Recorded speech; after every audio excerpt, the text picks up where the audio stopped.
It's a Friday. The Patriots have a game coming up, which means it's time for key matchups on the FOXBORO Report. A game. This one, we're going to stretch a little bit for these matchups. I'm Alex Barth. He's Evan Lazar. This edition of the FOXBORO Report is powered by betonline.ag. Visit their website and use the promo code CLNS50 for your welcome bonus. So, Evan, it was kind of tough to guess some of these matchups because we didn't know the Redskins quarterback until early Friday afternoon. It will be Colt McCoy. He's going to get the nod for Washington. What does he bring to the table? Well, I did think it was interesting that Bill Belichick acknowledged this morning that it is kind of unprecedented to have to prepare for three different quarterbacks. Yeah. Sometimes you might have to prepare for a starter and a backup with an injury situation. Usually you're not getting ready for three guys, so it's a little bit wonky. But I think the thing that Colt McCoy brings to the table that Keenum and Dwayne Haskins don't is a little bit more familiarity with Jay Gruden's system. This isn't going to be a situation where you have a rookie quarterback that's not ready to play in Haskins or a first-year quarterback in the system like Case Keenum. So the whole playbook is going to be at Jay Gruden's disposal. I'm not trying to sell Colt McCoy on people. I know he's not a very good quarterback, but I think that history with Jay Gruden does give them a little bit more multiplicity and a little bit more, makes them a little bit more dangerous just because they can open up the entire playbook. Then again, we did say with the Jets a couple weeks ago that Luke Falk, having been with Adam Gase in Miami, might make a difference. That's a good point. It did not. Now, a lot of people, you mentioned preparing for three. Even though Colt McCoy's the starter, there's a lot of speculation that the Redskins could use two, maybe even three quarterbacks going to Haskins, going to Case Keenum. So what does Colt McCoy need to do to stay in the game? And then if one of those other two comes in, which of these three quarterbacks is actually the worst case scenario for the Patriots? He's got to keep it close. I mean, I think the only reason why we would see Dwayne Haskins in this game is if it's a blowout and they want to get him some reps against a good defense. I think that they think that Colt McCoy is their best option to win this football game. If it gets out of hand, though, the reps for Dwayne Haskins are way more important at this stage of his career than they are for Colt McCoy. So I think that we don't see Haskins, maybe even, I don't think that we're going to see Keenum at all, but I don't think that we see Haskins unless this thing gets out of hand or obviously if Colt McCoy gets hurt. When they are throwing the ball, though, because the Redskins will throw the ball. Yeah. Stephon Gilmore is going to be out there. Who do you see him matching up with? Well, if there's one bright spot on this entire Redskins team, it's been rookie wide receiver Terry McLaurin, who is a Ohio State product. I was very high on him before the draft. This guy can flat out fly. He is a take the top off the defense type of player. They love to send him on those routes that go across the field, deep post, deep over routes, to let him run into space and use that speed. It's not going to be so much straight go balls all the time, which makes him a very difficult cover.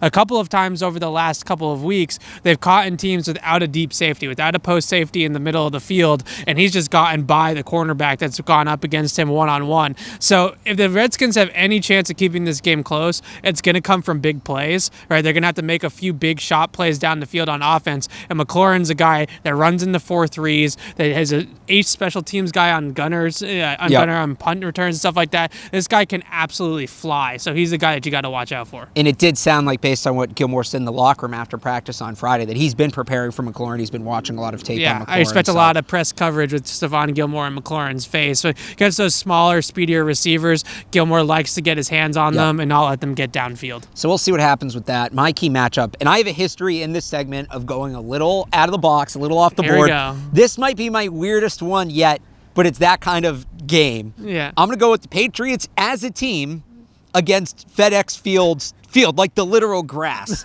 There are horror stories. The Redskins are so bad you have to go the literal grass. I do. I have to go the literal field. We all know the horror stories about FedEx Field. Yeah. It's one of the worst kept fields in the league. The Patriots don't have a great history there. Tom Brady is 1-1 there. Yeah. Or pardon me, 1-2 there. He's lost there twice. A couple years ago, the game they lost Dion Lewis, and it was their final loss back in 2003 before they went on the big 21-game winning streak. Okay.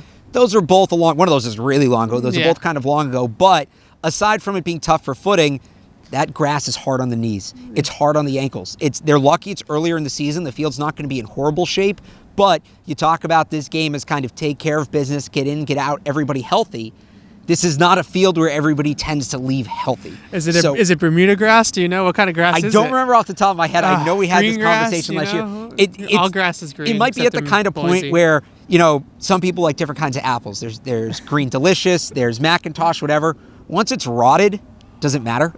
That's kind of what you're looking at FedEx Field. So my matchup so much disrespect for the Washington Redskins in this video. That field literally ruined a top 2 pick's career. Yeah.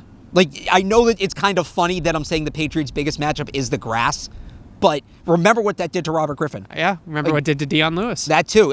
This is not just coming out of nowhere, although it kind of is, because again, we normally like to pick key matchups, but there's just nothing here. Terry McLaurin, Colt McCoy, and the grass. And the grass, that's right. Your three biggest Redskins assets to keep an eye on. Evan will be in Washington along with Mike Petralia. You can follow along with them on Twitter at Patriots CLNS. Complete game coverage at CLNSmedia.com.